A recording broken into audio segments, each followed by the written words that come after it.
주옵나이다. 아멘. 여러분, 이창동 감독의 밀양이라는 영화를 혹시 보셨습니까?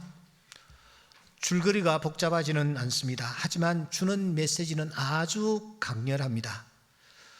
교통사고로 갑자기 남편을 잃은 신혜라는 주인공 전도연 씨 분입니다.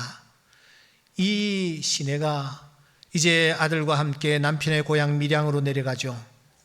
생계를 위해서 그래도 살아야는 하니까 그는 그곳에서 피아노 학원을 열고 또 낯선 이웃들과 가까이 하려고 묻은 애를 씁니다. 한마디로 억척 같습니다. 그런데 그럴수록 사람들은 그런 그녀를 안쓰러운 눈으로 바라보면서 너무 쉽게들 말을 내뱉는 거예요. 원장님처럼 불행하신 분은 하나님의 사랑이 꼭 필요해요. 남편을 잃었다는 것 때문에 사람들은 이 신혜를 불쌍한 사람으로 규정해 버렸습니다. 그러면서 동정을 하는 거예요. 그런데 이게 웬일입니까? 하나밖에 없는 아들이 어느 날 납치를 당해버립니다. 납치범은 거액을 요구하고, 그래서 신혜는 지금까지 모아놓은 모든 재산을 아들을 건지겠다는 일념으로 다 내주었습니다. 하지만 사랑하는 아들 준이는 싸늘한 죽음으로 돌아옵니다. 아들을 가슴에 묻는 거예요. 그래도 신혜는 불쌍한 사람이 되어 있었는데 사람들은 이번 일로 더 마음이 쓰인다며 이번엔 한 발자국 더 나아가 교회로 꼭 나와야 한다라고 전도를 하는 거 아닙니까? 원장님에게는 약이 아니라 마음의 치료가 필요합니다. 이렇게 하면서 말입니다. 신혜가 교회를 나갔습니다. 예수를 믿게 된 거죠. 하지만 그녀는 행복한 척, 마음의 평화를 얻은 척 자신의 감정을 숨깁니다. 사실 신혜는 여전히 가슴에 묻은 아들을 떠나보내지 못하고 있었습니다. 신혜는 자기 가슴 안에 가득 찬 슬픔을 그저 밀어내고 있을 뿐이었습니다. 이런 신혜가 하루는 정말 어렵고 어려운 결정을 하게 되죠. 그것은 아들을 납치하고 아들을 죽이기까지 한 이 범인을 자기가 한번 용서해 줘야 되겠다. 용서해야 되겠다. 그런 결심을 하게 됩니다. 그리고서는 이 납치범이 수감되어 있는 구치소를 향해 갑니다. 면회실에서 이렇게 마주 앉았습니다. 그런데 이 납치범이 자기는 이 구치소에 들어와서 예수님을 알게 되고 예수님을 믿게 되었다라는 겁니다. 그래서 그 예수님으로부터 자신의 지금까지 모든 죄가 다 용서받았고, 그래서 내 마음이 지금 너무 편하다고 말하는 것 아닙니까? 그렇게 말하는 이 범인 얼굴이 달덩이같이 훤합니다. 자기를 향해서 한 번도 제대로 잘못했다고 용서를 구한 적이 없는 이 범인이 말끝마다 예수입니다. 그리고 죄 사함입니다. 용서하러 왔는데, 정말 어렵게 용서하러 왔는데, 힘들게 결심하고 여기까지 왔는데, 아니 당사자는 이미 자기가 하나님에게 용서를 다 받았다고 하니 할 말을 잃었습니다. 하나님이 죄를 용서해 주셨다고요? 그녀는 납치범을 이렇게 쉽게 용서한 하나님을 용서할 수 없었습니다. 배신감을 느꼈습니다. 그때부터 이 신혜는 하늘이 보라는 듯이 행동을 제멋대로 합니다. 물론 이 영화가 특정 종교를 비난하고자 만든 것은 아닐 것입니다. 하지만 예수를 믿는 오늘 우리로 하여금 정말 많은 것을 생각하게 만듭니다. 특히 우리가 쭉 나누어 오고 있는 이 이신칭의에 대해서 말입니다. 오직 믿음으로 구원을 받는다라는 이 이신칭의가 과연 그런 것일까? 그렇게 싸구려란 말인가? 자신의 지은 죄를 그렇게 가볍게 다 떨쳐버릴 수 있는 요술지팡이란 말인가? 어떤 죄를 지어도 무조건 다 용서받으니까 걱정할 필요가 없다라고 위안을 안겨주며 나아가 우리로 하여금 더 쉽게 죄를 짓도록 만드는 그런 값싼 복음일까? 과연 믿기만 하면 그 이후에는 내 마음대로 내가 행동하고 살아도 된다는 것일까? 이런 근본적인 질문 앞에 오늘 우리를 세웁니다. 왜냐고요? 자칫하면 우리 모두도 유괴범처럼 생각하고 살아갈 가능성이 농후하기 때문입니다. 여기서 우리가 먼저 분명히 짚고 넘어가야 할 것이 있습니다. 그것은 율법의 행위로 구원을 얻을 육체는 단 한 사람도 없다라는 사실입니다. 이것을 증명하기 위해서 바울은 아브라함을 현장에 불러냅니다. 다윗도 청문회에 세웁니다. 그리고서는 이 아브라함도 다윗도 이스라엘이 그렇게 존경에 맞지 않는 두 인물도 예외일 수 없음을 천명하는 것입니다. 믿음의 조상 아브라함도 하늘의 별이 된 다윗도 자신들의 의로운 행위로서는 구원을 받을 수가 없었다, 구원을 받지 못했다 하는 것을 이 바울이 앞장에서 길게 논증을 하는 것입니다. 그러면 우리가 어떻게 구원을 받습니까? 성경은 오직 우리는 믿음으로 구원을 받는다고 말씀합니다. 오직 의인은 믿음으로 말미암아 살리라. 그렇습니다. 우리가 구원받는 유일한 길은 예수 그리스도를 믿는 이 길밖에 없습니다. 유일한 길입니다. 그래서 바울은 강조합니다. 그리스도 예수 안에서는 할례나 무할례나 효력이 없다. 오직 사랑으로서 역사하는 믿음뿐이니라. 믿음뿐이니라. 그러면 여러분, 이 믿음이 도대체 뭡니까? 믿음이란 게 도대체 뭡니까? 로마서 6장 우리가 펼친 이 본문에는 믿음이라는 단어가 단 한 번 등장합니다. 8절이죠. 제가 읽습니다. 만일 우리가 그리스도와 함께 죽었으면 또한 그와 함께 살 줄을 믿노니, 그렇게 말합니다. 바울은 여기에서 우리가 믿어야 할 구체적인 내용이 무엇인지, 그 내용이 뭔지에 대해서 설명하고 있습니다. 두 가지를 얘기합니다. 하나는 뭐냐면은 본문을 보세요. 그리스도와 함께 죽었다라는 것을 믿는 거예요. 그리스도와 함께 살 줄을 내가 믿는 것입니다. 이게 믿음이에요. 믿음은 내 병을 고칠 것이다. 믿음은 우리 집이 아주 융성해질 것이다. 믿음은 우리 자녀들이 대학에 진학할 것이다. 이것을 믿는 이 믿음은 여기에서 말하는 믿음과는 굉장히 거리가 멉니다. 바울이 지금 구원과 관련하여서 믿음을 논증하고 있는데 그 믿음이 무엇이냐? 두 가지. 그리스도와 함께 내가 뭐요? 죽었다라는 것을 내가 믿는 거예요. 그 다음 또 그리스도와 함께 살 줄을 내가 뭐요? 믿는 거예요. 이 두 가지를 믿는 것이 믿음이라는 것입니다.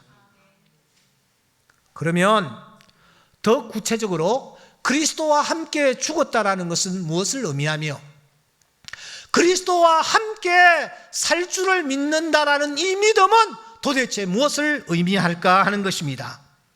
이런 의문을 가지고 성경을 좀 자세히 들여다보면 11절에 아주 독특한 단어가 하나 눈에 들어옵니다. 그것은 여길지어다라는 단어입니다. 로기조마이라는 이 단어는 고린도전서 4장 1절에도 등장합니다마는 여기에 가장 강하게 이 단어가 쓰여지고 있습니다. 이 단어는 말이죠, 믿을지어다, 확신할지어다, 판단할지어다, 의심 없이 받아들일지어다 라고 번역을 해도 전혀 어색하지 않은 단어입니다. 오히려 저는 이 본문을 읽으면서 믿을지어다라고 번역했으면 더 좋았겠다, 그런 생각까지 합니다. 왜냐하면 바울이 오늘 이 11절에서 말이죠, 우리가 그리스도와 함께 죽었다라는 것, 그리고 그리스도와 함께 산다는 것은 도대체 무엇을 의미하는지, 구체적으로 무엇을 의미하는지를 재차 부연 설명하고 있기 때문에 8절의 민노니라는 단어와 이 11절에 여길지어다라는 이 단어는 서로 뗄래야 뗄 수 없는 관계를 가지고 지금 쓰여지고 있기 때문입니다. 그래서 여러분, 오늘 이 예배에 참석하신 여러분, 11절 한번 또박또박 크게 저와 함께 읽었으면 좋겠습니다. 시작. 이와 같이 너희도 너희 자신을 죄에 대하여는 죽은 자요 그리스도 예수 안에서 하나님께 대하여는 살아있는 자로 여길지어다. 여길지어다라는 단어를 믿을지어다, 아멘입니까? 확신할지어다, 받아들일지어다, 아멘. 여러분, 11절과 8절을 한번 비교해 보십시오. 바울은 그리스도와 함께 죽었다라는 것을 11절에서 어떻게 풀어 설명하느냐 하면은 자신을 죄에 대하여는 죽은 자요, 그렇게 설명합니다. 예수와 함께 살자라는 것은 하나님께 대하여 살아있는 자다, 이렇게 우리에게 설명을 합니다. 그러니까 우리가 그리스도와 함께 죽었다라는 것은 우리가 직접 십자가에 올라가서 이렇게 피 흘리고 6시간 매달렸다가 숨이 끊어지는 그런 것이 아니라는 거예요.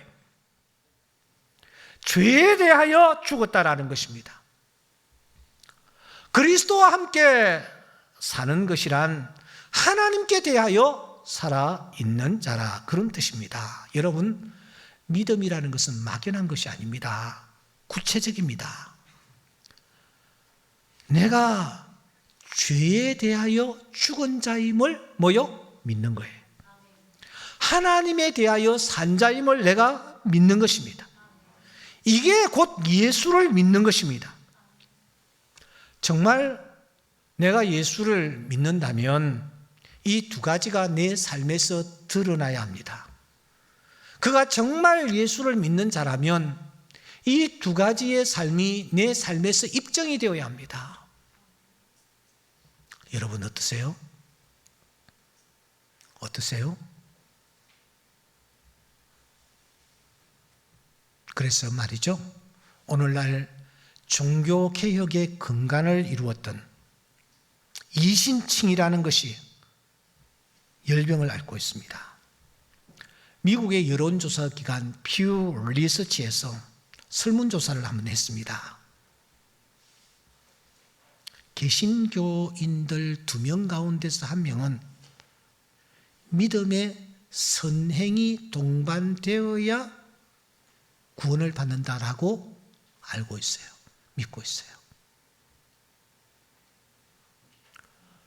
이신칭의를 믿는 개신교인은 미국의 경우에는 46%, 서유럽은 29%에 불과했습니다. 왜 이렇게 이신칭의에 대해서 모두들 반발하고 있습니까? 우리가 오늘날 믿음을 강조하면서 입술로는 믿음을 외치면서 우리의 삶이 뒤따라주지 않기 때문에 이런 현상이 일어나는 거예요. 그래서 새 관점 학파라고 톰 라이트라든지 우리나라의 유명한 김세윤 박사가 이 세관점 학파에 소속되어 있습니다만, 이 세관점 학파에서는 이렇게 말을 합니다. 잘 보세요. 예수 그리스도를 믿음으로써 칭의를 얻어도 구원에 합당한 삶을 살지 못하면 최종 심판 때에 탈락할 수 있다, 그렇게 보는 거예요. 한 번 더요. 예수 그리스도를 믿음으로써 칭의를 내가 얻어도 거룩하다라는 그런 선언을 받아도 그 사람이 구원에 합당한 삶을 살지 못하면 심판 때에 구원에 탈락할 수 있다라는 겁니다. 유보적 칭의론을 주장하는 것입니다. 톰 라이트 칭의론 다시 읽기라는 책에서는 이런 내용이 있습니다. 거룩함의 열매를 맺지 못하는 믿음은, 거룩함의 열매를 맺지 못하는 믿음은 그 참됨이 증명되지 않는 믿음이며, 선행이라는 것은 사람을 의롭게 하는 게 아니라 믿음이 참이라는 사실을 입증한다. 여러분, 이 말을 좀 깊이 마음에 담았으면 좋겠어요. 거룩함의 열매를 맺지 못하는 믿음은 그 참됨이 증명되지 않는 믿음이다. 선행이라는 것은 사람을 의롭게 하는 것이 아니다. 그 사람이 가지고 있는 믿음이 참이라는 사실을 입증하는 것이다. 그렇게 말하고 있습니다. 내 믿음을 내가 입증해야 된다는 것입니다. 내가 가지고 있는 믿음이 참이라는 사실을 내가 입증해야 한다는 것입니다. 오늘 우리는 수십 년 동안 신앙생활을 해온 사람들입니다. 우리가 가지고 있는 믿음을 내가 입증할 수 있습니까? 내가 드러낼 수 있습니까? 이게 내 믿음이다 라고 증명해 보일 수 있느냐라는 거예요. 바울은 오늘 본문에서 두 가지를 가지고 자신의 믿음을 증명해 보여야 한다, 드러내 보여야 한다, 이렇게 말합니다. 그 첫째는 나는 죄에 대하여 죽은 자임을 증명해야 한다, 드러나야 한다, 드러내야 한다. 내가 죄에 대해서 죽은 자임을 드러내야 된다는 거예요. 바울은 6장에서 이것을 몇 차례나 강조하고 있습니다. 2절을 보시면 죄에 대하여 죽은 우리가, 6절에 보시면 옛사람이 십자가에 못 박힌 것은 죄의 몸이 죽어, 10절에 보시면 죄에 대하여 단번에 죽으심이요, 11절에 보시면 죄에 대하여 죽은 자요, 갈라디아서 5장 24절에 보시면 그 정욕과 탐심을 십자가에 못 박았느니라. 그러니까 죄에 대하여 죽은 것을 내가 드러내 보여야 하는데, 그럼 죄에 대하여 죽었다라는 것은 도대체 무엇을 의미할까 하는 거죠. 더 이상 죄에 대해서, 죄의 유혹 앞에서 마치 죽은 시체처럼 아무런 그 어떤 반응도 하지 않는 것을 뜻할까요? 우리가 예수를 믿으면, 그래서 믿는 그 순간 믿음을 선물로 받으면, 믿음을 가지면 그때부터는 죄가 아무리 나의 옆구리를 쿡쿡 찔러도 전혀 반응하지 않고, 눈길 조자, 발길 조자, 손길 조자 한번 주지 않는, 마음 한번 흔들리지 않는 그런 사람이 된다라는 말일까요? 우리가 예수를 믿는 순간 그때부터 그 사람은 그 어떤 호기심이라든지 관심이라든지 반응도 없이 무덤덤해진다라는 그런 뜻일까요? 그럴 수가 없습니다. 그게 아니기 때문입니다. 여러분, 오늘 우리가 땅에 발을 디딛고 살기 때문입니다. 이 땅이 어떤 곳입니까? 요한계시록 12장 9절에 보면은 큰 용이 내쫓기니 옛 뱀꽃 마귀라고도 하고 사탄이라고도 하며 온천하를 꿰는 자가 땅으로 내쫓겼다. 땅으로 내쫓겼다. 오늘 우리가 머무는 현장에 내쫓겼다라는 것입니다. 12절을 보시면 그러나 땅과 바다는 화 있을진저 이는 마귀가 자기 때가 얼마 남지 않은 줄을 알므로 크게 분내어 너희에게로 내려갔습니다. 너희에게로 내려갔습니다. 우리가 머물고 있는 이 땅에 이 마귀가, 옛뱀 마귀가, 사탄이라고 하는 이 존재가, 미혹하는 이 존재가, 우리를 넘어뜨리려고 하는 이 존재가 우리 곁에 왔다라는 것입니다. 이 사탄이 사용하는 도구가 무엇입니까? 바로 죄라는 것입니다. 죄를 가지고 우리에게 접근합니다. 물론 여자의 후손, 그 여자의 후손이신 예수 그리스도로 말미암아 이 사탄의 머리가 깨졌습니다. 그러나 아직까지 뱀을 잡아보셨습니까? 머리가 깨져도 몸통은 움직이고 꼬리는 움직입니다. 아직도 살아 마지막 발악을 하는 것입니다. 그야말로 우는 사자와 같이 삼킬자를 찾고 있는 것입니다. 이 사탄이 무지경에 던져질 때까지 죄라는 것을 가지고 택한 자들을 미혹하는 것입니다. 그러므로 죄에 대하여 죽었다라는 것은 오늘 우리가 죄에 대해서 해방되었다, 완전히 자유하였다, 그 어떤 반응도 하지 않는 자가 되었다, 그런 뜻이 아닙니다. 더 이상 죄의 명령에 굴복하지 않는, 할 필요가 없는 자로 그 신분이 바뀌었음을 인식하며 살아가는 것입니다. 이해가 될 수 있을지 모르겠습니다. 아프리카의 한 흑인이 귀에 구멍이 뚫린 채 미국으로 끌려왔습니다. 노예로 말입니다. 아주 못된 주인을 만났습니다. 이 주인은 온갖 일들을 다 시킵니다. 부정한 일들까지도 눈 깜빡하지 않냐고 다 시킵니다. 하지만 노예는 노예였습니다. 어쩔 수 없이 그 주인이 시키는 대로 죽으라면 죽는 신용까지 하며 하루하루 살아가는 것입니다. 짐승과 노예가 다른 점이 있다면 짐승은 말을 못하고 노예는 말을 한다는 그 차이밖에 없을 정도였습니다. 소망이 없던 이 노예, 그런데 그에게 놀라운 일이 일어납니다. 어느 날 한 주인이 나타나 그 노예를 엄청난 값을 주고 삽니다. 그리고서는 그 노예를 자기 집에 양자로까지 드리는 것입니다. 한순간에 노예에서 아들로 신분이 바뀐 것입니다. 새 주인이 아들로 삼았습니다.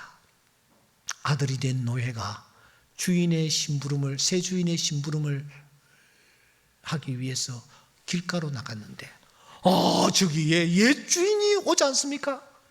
그런데 그 옛 주인은 마치 여전히 자기의 노예인 양 이것을 시키고 저것을 막 시키고 하면서 손가락을 가지고 가리킵니다.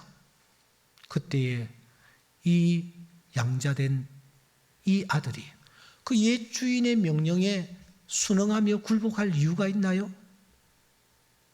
예예하며 여전히 허리를 굽신댈 필요가 있나요? 4.5와 5가 있었습니다. 4.5는 항상 0.5가 적은 이유 때문에 5가 시키는 대로 해야만 했었습니다. 신발 뺏어와, 돈 훔쳐와, 아주 못된 일들 시키는 대로 어쩔 수 없이 행할 수밖에 없었습니다. 그런데 어느 날 4.5가 나타났습니다. 오는 어제처럼 오늘 또 막 이런 일 저런 일을, 부당한 일들을 막 시킵니다. 그런데 4.5가 고개를 뻣뻣이 들면서 야, 그런 일 누가 해? 넌 손이 없냐 발이 없냐? 누가 해? 이 자식이 4.5에 불과한 놈이? 그때 4.5가 말했습니다. 날 잘 봐. 나 점 뺏걸랑? 점이 빠진 거예요. 점이 빠지는 순간 4.5가 45가 돼버렸습니다. 완전히 전세가 역전된 것입니다. 여러분, 오늘 우리 얼굴에는 우리 힘으로 뺄 수 없는 죄라는 점들이 곳곳에 박혀 있었습니다. 이것을 우리는 뺄 수 있는 힘과 능력이 우리에게는 없었습니다. 그런데 그분이 찾아오셔서 우리 안에 있는 이 점들을 다 빼주시고, 할렐루야, 우리를 자신의 양자로까지 삼아 주셨습니다. 이제 우리는 죄의 노예들이 아닙니다. 죄가 시키는 대로 우리는 할 수 없는 하나님의 자녀가 된 줄 믿습니다. 이 사실을 인식하며 살아가는 것입니다. 여전히 죄는 우리 곁에서 어슬렁거립니다. 기회를 타서 우리를 넘어뜨리려고 합니다. 하지만 이제는 주인이 바뀌었습니다. 내 신분이 바뀌었습니다. 이 사실을 인식하며 살아가는 것이 죄에 대하여 죽은 자가 살아가는 자의 모습입니다. 이것이 예수 믿는 자의 모습이라는 것입니다. 예수 믿는 오늘 나에게 이런 모습이 있는가? 나는 정말 예수를 믿는 자인가? 번째, 하나님께 대하여 살아있는 자임을 드러내야 합니다. 다시 말하면 하나님께 대하여 살아있는 자임을 입증해야 된다는 것입니다. 이것을 바울은 그리스도와 연합했다라고 말합니다. 6장 5절에 보시면 연합이라는 단어가 나오는데, 여러분 이 말씀을 6장 3절에서는 예수 그리스도와 합하여 세례를 받았다, 합하여 세례를 받았다, 합하여 세례를 받았다, 이렇게 반복하고 있습니다. 물 세례를 언급합니다. 우리가 물 세례를 받을 때에 성령으로 주님이 함께 하신다는 사실을 믿으면 성령으로 세례를 받은 징표가 되는 것입니다. 그러므로 우리가 이 사실을 믿으며 세례를 받으면 그때 성령께서 우리 안에 신비스러운 일을 행하십니다. 그분과 내가 신랑과 신부로 연합되는 이 신비를 성령께서 행하시는 것입니다. 그때부터 주께서 영으로, 성령으로 내 안에 거주하십니다. 나를 지배해 나가십니다. 내 안에서 영역을 점점 넓혀 나가십니다. 그 성령께서 내 안에서 행하시는 첫째 일이 무엇인지 아십니까? 갈라디아서 5장 16절에 보면 너희가 성령을 따라 행하라. 그리하면 육체의 욕심을 이루지 아니하리라. 육체를 가진 인간이기에 육체의 욕심에서 벗어날 수는 없습니다. 해방되는 것은 내 힘으로는 불가능합니다. 사막에 수도자들이 있습니다. 뼈를 깎는 고통 속에서 수도를 행하려고 하여 이 육체의 욕심에서 벗어날 수 있나요? 어떤 이는 무려 30년 동안 18m 높이의 기둥 위에 살았습니다. 떨어지지 않기 위해 자기의 밧줄로 자기의 몸을 꽁꽁 묶어서 말입니다. 그 밧줄이 몸을 파고들었습니다. 악취가 납니다. 구더기가 우글거립니다. 이렇게 고행을 했다고 해서 육체의 욕심에서 벗어날 수 있을까요? 우리로 하여금 죄를 짓게 하는 것은 옛사람의 습성이지 우리 몸 자체가 아니기에 금욕과 고행으로 육체의 욕심에서 벗어나 죄에서 해방되며 경건에서 완성되는 것은 결코 아닙니다. 무엇으로 가능할까요? 오직 무엇으로 가능할까요? 만군의 여호와께서 말씀하십니다. 다 함께 읽겠습니다. 이는 시작. 이는 힘으로 되지 아니하며 능으로 되지 아니하고 오직 나의 영으로 되느니라. 할렐루야. 힘으로도 되지 않습니다. 능력으로도 되지 않습니다. 오직 주의 신으로 되는 줄 믿습니다. 주의 신이 내 안에 임하실 때에, 주의 신이 나를 지배하실 때에 주의 신의 힘으로 이 모든 것을 우리가 능히 이기게 되어지며 감당하게 될 줄 믿습니다. 어떻게 하면은 주의 신이 내 안에 가득할 수 있도록 내가 그런 사람이 될 수 있으며 주의 신의 지배를 받을 수 있을까요? 초대교회 7집사 중에 스데반과 빌립을 주목할 필요가 있습니다. 이 두 사람의 공통된 특징은 성령 충만한 사람이었으며 성령의 지배를 받으며 일생을 살았다라는 것입니다. 어떻게 성령 충만했습니까? 어떻게 성령의 지배를 받았습니까? 먼저 스데반은 어떠했습니까? 스데반의 강점은 하나님의 말씀에 통달했다라는 것입니다. 저는 사도행전 7장을 읽으면서 깜짝 놀랐습니다. 그 한 장에 아브라함부터 예수 그리스도에 이르기까지의 모든 행적을 요약하여 설명하고 있는 것을 볼 수 있었기 때문입니다. 하나님의 말씀을 그만큼 사랑하며 하나님의 말씀에 그만큼 집중했다라는 것을 우리가 알 수 있습니다. 사랑하는 여러분, 말씀에 집중하면 성령께서 임하십니다. 말씀을 사랑하면 성령께서 임하십니다. 엠마오로 가는 두 제자가 말씀에 집중했을 때에 저들의 심령이 이상하게 뜨거워지는 것을 느꼈던 것입니다.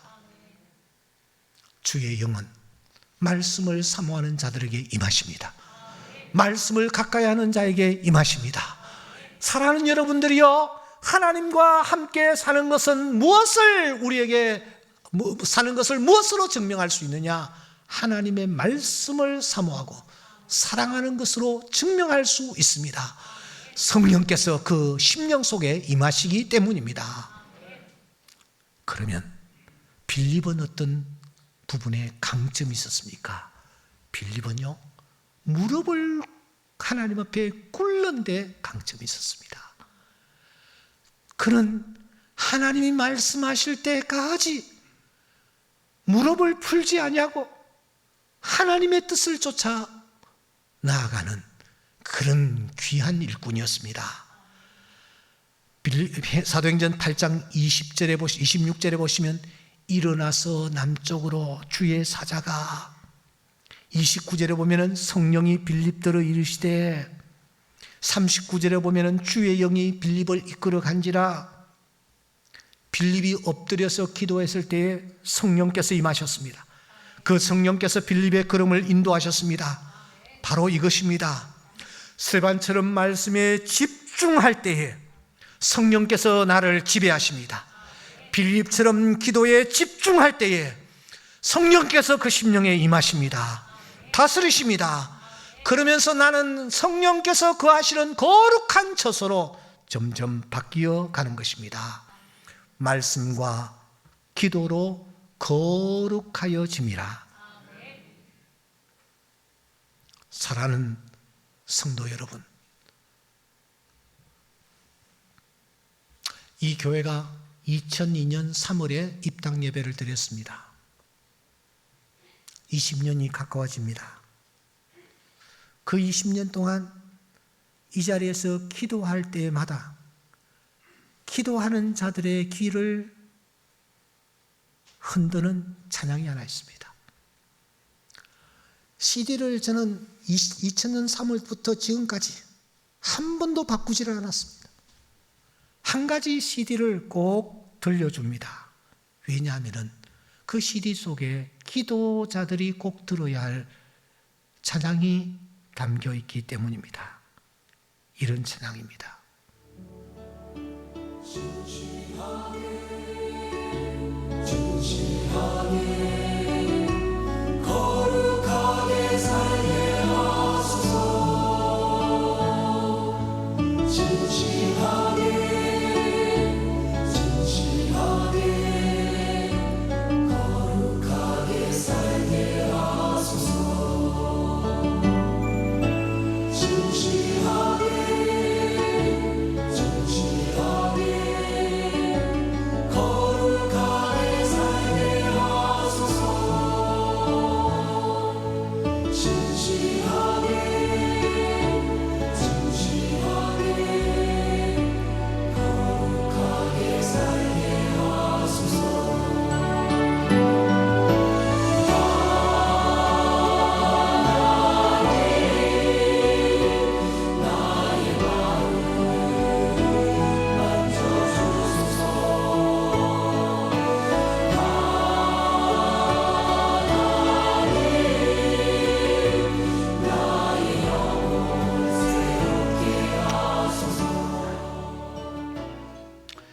김형석 교수라고 우리가 잘 아는 분이죠.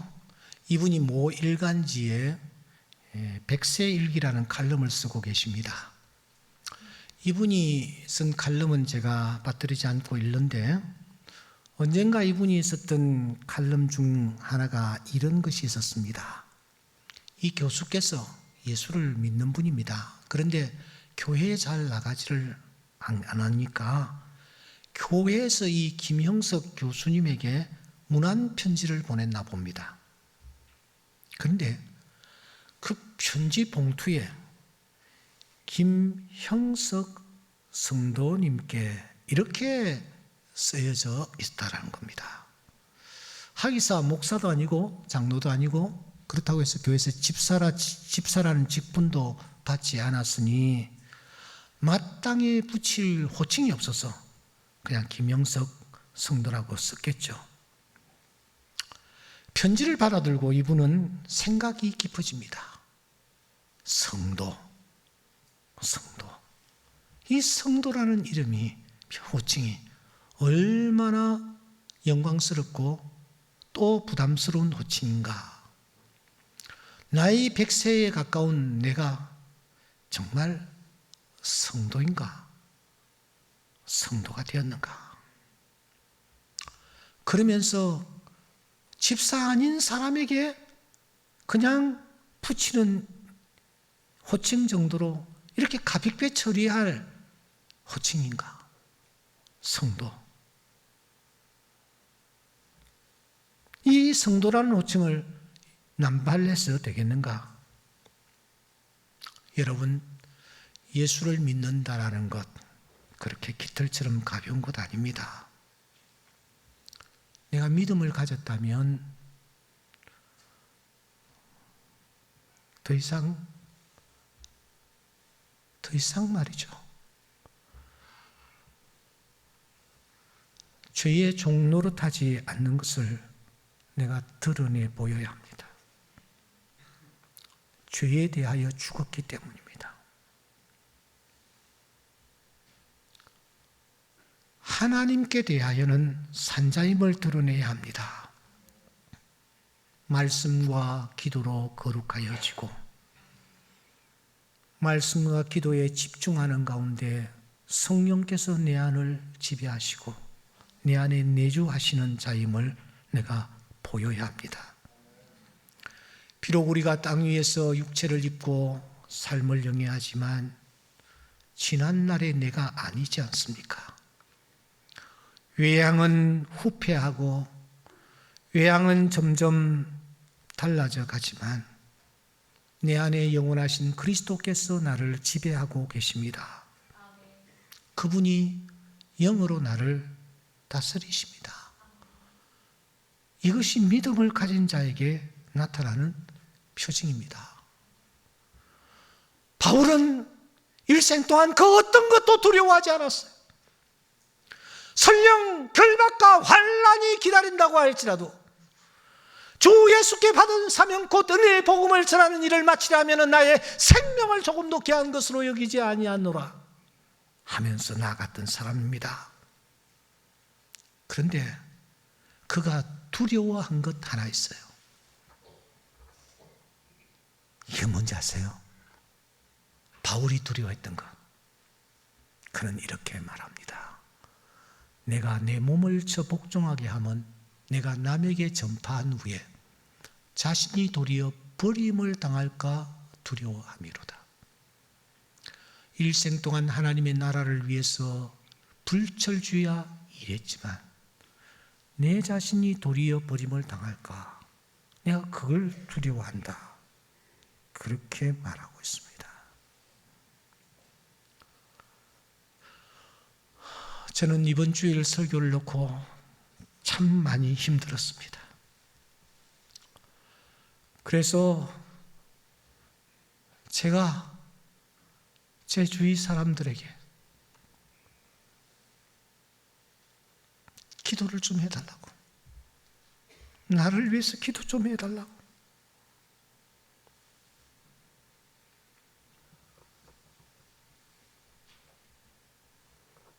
내가 지금까지 목사로서 사역을 해왔는데 내가 마지막에 버림을 받을까 두려워한다라는 이 바울의 고백이 제 가슴에 와닿았기 때문입니다. 여러분들 정말 예수 믿습니까?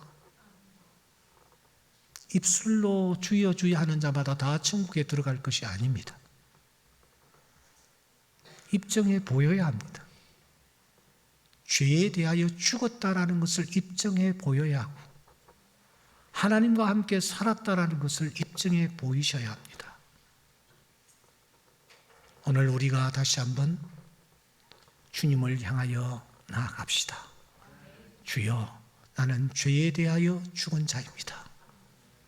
주여, 나는 하나님께 대하여 산 자입니다. 그런 자로 살아갈 수 있게 하여 주시옵소서. 이 간절한 기도가 소원이 우리 모두의 기도와 소원이 될 수 있기를 주의 이름으로 축원합니다. 기도드리겠습니다.